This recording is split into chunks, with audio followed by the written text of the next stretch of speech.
आप देख रहे हैं खबर तो समझिए और आपके साथ मैं हूं विवेक। और इस वक्त एक बड़ी खबर है अमरनाथ यात्रा से जुड़ी हुई।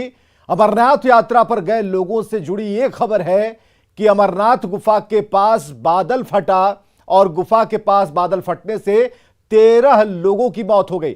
अभी तक 13 लोगों की मौत की पुष्टि हुई है। बादल फटने से तेज बाढ़ में कई टेंट बह गए, कई यात्रियों के लापता होने की भी खबर है। आईटीबीपी की 2 टीम बचाव कार्य में जुटी है। फिलहाल अमरनाथ यात्रा को रोक दिया गया है। ये तस्वीरें हम आपको दिखा रहे हैं और हर तरफ हलचल है। अचानक बाढ़ आ गई और उसके बाद तेज बाढ़ में जो कैंप वहां पर लगे थे वो बह गए और भी कई लोग लापता हैं। उनकी खोजबीन की जा रही है। फिलहाल जो जानकारियां मिल पा रही है, अब तक कुल 13 लोगों की मौत की पुष्टि हो चुकी है। अमरनाथ यात्रा के दौरान किस तरह से वहां पे त्रासदी हुई, इस बात को समझते हैं। आईटीबीपी के अधिकारी विवेक पांडे हमारे साथ में हैं।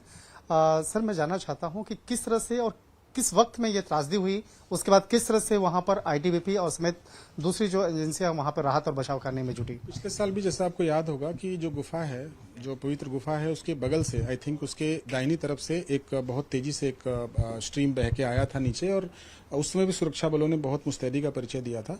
और चूंकि उसमें बहुत ज्यादा रश नहीं होता था तो निश्चित तौर पर हम समझ सकते हैं उसमें ऐसा कुछ वाकया नहीं हुआ था। जो एजेंसीज थी वो पूरी तरह से सतर्क थी इस बार भी, और ये पानी 5:30 के आसपास ऐसा रिपोर्टेड है कि बढ़ना शुरू हुआ और धीरे धीरे काफी लोगों को हम लोगों ने वहां पर हमारे जो जवान थे उन लोगों ने धीरे धीरे करके लोगों को दोनों तरफ से निकालना शुरू कर दिया। लेकिन 10 से 15 मिनट में ही पानी का फ्लो मैं समझता हूं कि 30 से 40 मीटर तक के एरिया को उसने इनगल्फ कर लिया दोनों तरफ से, और काफी सारे टेंटेजेस जो लगे हुए थे मेकशिफ्ट अरेंजमेंट के माध्यम से वो बहते चले गए। लगभग ये 30 से 40 मिनट में वो जो इलाका था वो काफी पानी उसमें आ गया और दोनों तरफ लोग एक नदी के दोनों तरफ चले गए। बाद में जब पानी बहुत तेज हो गया तो कुछ लोगों को उसमें बहते हुए भी देखा गया है, कुछ लोगों को उसमें से निकाला भी गया है अभी। लेकिन पानी की बहाव में चूंकि पानी काफी तेज बह रहा है और जो टेंट वगैरह बहना था वो बह चुका है वहां से। अब हमारा कोशिश है कि हम देख रहे हैं पानी में डाउन स्ट्रीम नीचे तक की ज्यादा से ज्यादा लोगों को हम देख सकें, अगर कोई फंसा हुआ तो उनको निकाला जा सके। जो वहां पर टेंट लगे वहां पर कितने लोग, कितने श्रद्धालु वहां पे आए हुए थे लगभग? देखिए, और कितना लोगों का आप लोगों ने रिस्क्यू? 70 से 80 के आसपास टेंट लगे होते हैं, किसी में 8 किसी में 10 लोग होते हैं।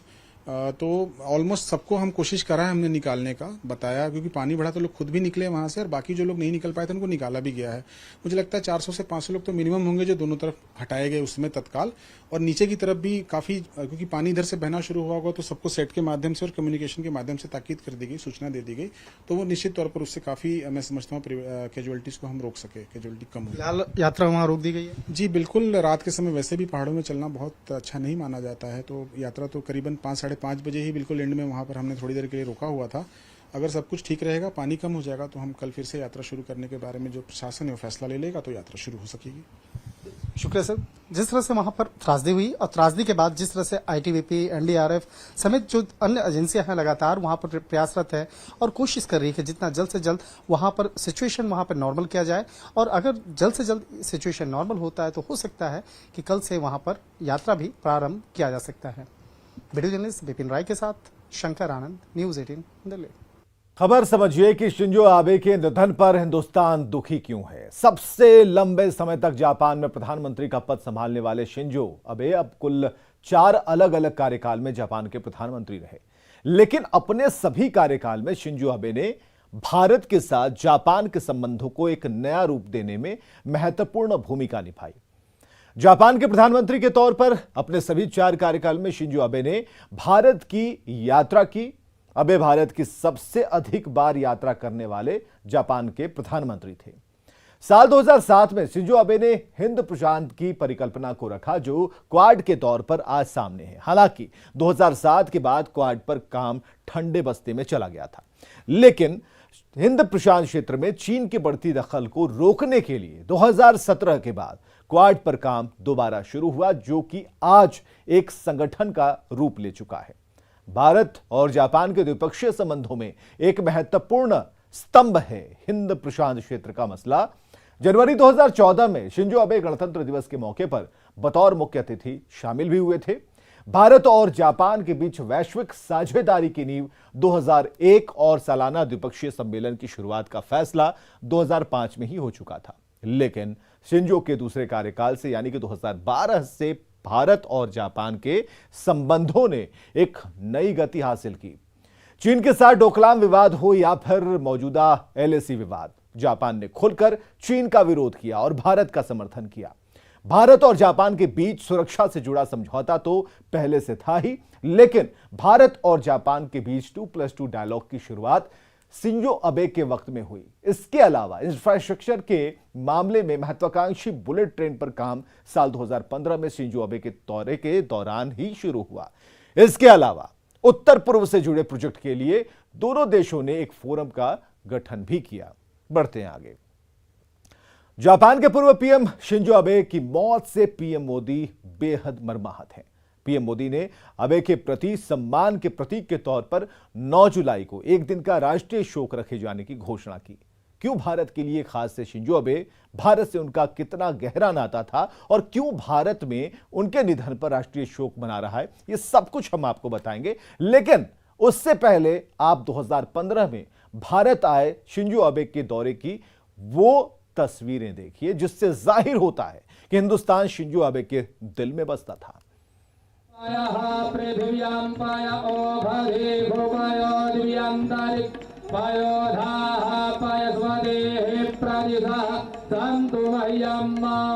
बारह दिसंबर 2015 की ये तस्वीर है। शिंजो आबे करीब 9 साल में भारत के 4 दौरे किए, जिनमें एक दौरा बनारस का भी था। अपनी तीसरी भारत यात्रा के दौरान शिंजो आबे पीएम मोदी के संसदीय क्षेत्र आए थे। शहर के दौरे के साथ उन्होंने प्राचीन गंगा आरती में बढ़ चढ़कर हिस्सा लिया था। आबे ने तब माथे पर तिलक लगवाकर और हाथ में थाली ले खुद गंगा मां की आरती उतारी थी। इस दौरान पीएम मोदी भी साथ थे।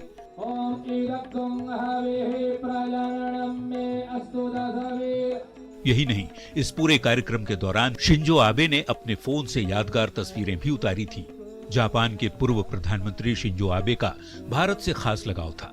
शिंजो आबे जब प्रधानमंत्री थे तब भारत जापान के संबंधों को उन्होंने नई ऊंचाई दी। शिंजो आबे का भारत से लगाव का इसी से अंदाजा लगाया जा सकता है कि उन्होंने अपने कार्यकाल के दौरान सबसे अधिक 3 बार भारत का दौरा किया था।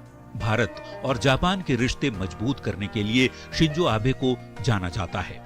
भारत सरकार ने जनवरी 2021 में शिंजो आबे को भारत का दूसरा सबसे बड़ा नागरिक अवार्ड पद्म विभूषण से भी सम्मानित किया था।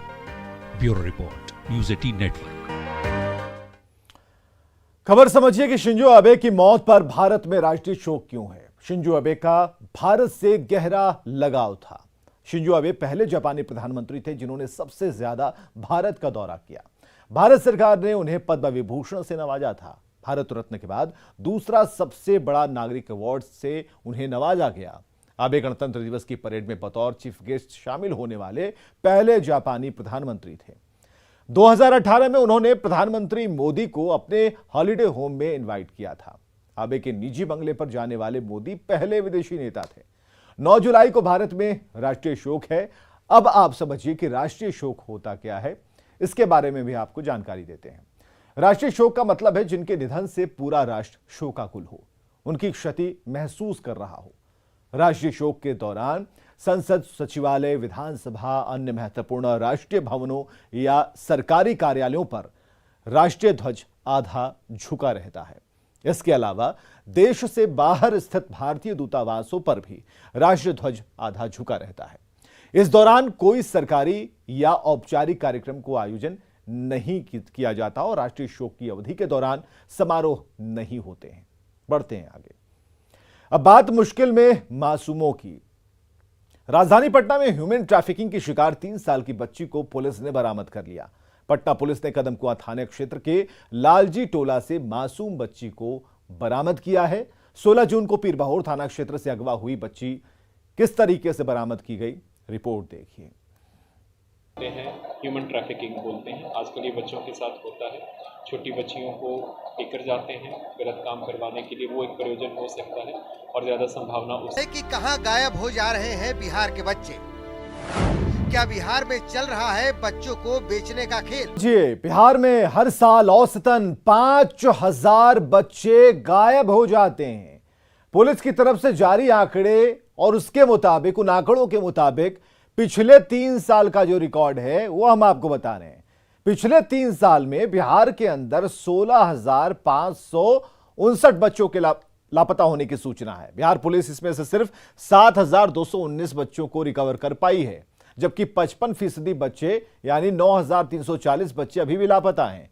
मतलब लापता 45% बच्चों की पुलिस तलाश कर पाई और सबसे ज्यादा बच्चे पटना, भागलपुर, रोहतास, सारण, मुजफ्फरपुर, वैशाली से होते हैं। इन जिलों में हर साल 200 से अधिक बच्चे लापता होते हैं और हैरानी की बात है कि 55% बच्चों को पुलिस नहीं ढूंढ पाई। तो सवाल है कि 45% बिहार के बच्चे गए कहां? खबरें लगातार जारी हैं, आप हमारे साथ बने रहिए।